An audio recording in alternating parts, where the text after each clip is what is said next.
I've always been someone who has been intellectual. I was top 10% of my class at Texas Southern.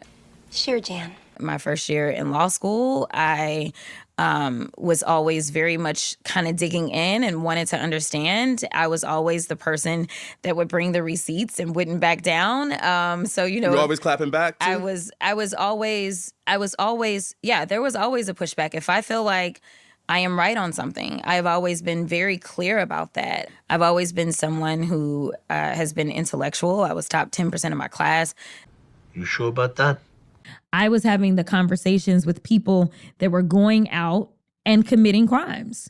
And so I understood what was kind of pushing them there. And so I do want people to know that just because someone has committed a crime, it doesn't make them a criminal.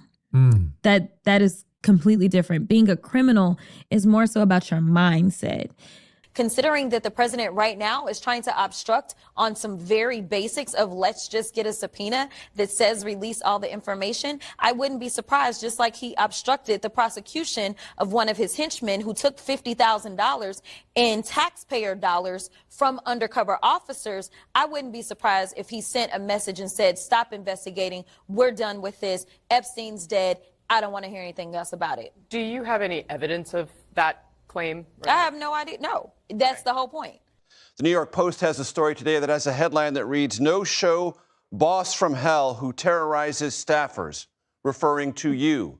Are you a no-show boss from hell who terrorizes staffers? Oh, my goodness. Listen, I know that I have arrived, honey. That is the way that I see this. Because as Beyonce says, if they're not talking about you, then obviously you must not be doing anything. That we know how to use a chair, whether we pulling it up or we doing something else with it. So I am telling you that this is a failed thing, but we've got to do better to connect the dots and let people know the reason you can't afford a home is because of these failed immigration policies. But what they're not telling the American people is that it is a civil violation. It is not a criminal violation to enter the country illegally. It's not a criminal. I've always been someone who has been intellectual. I was top 10% of my class.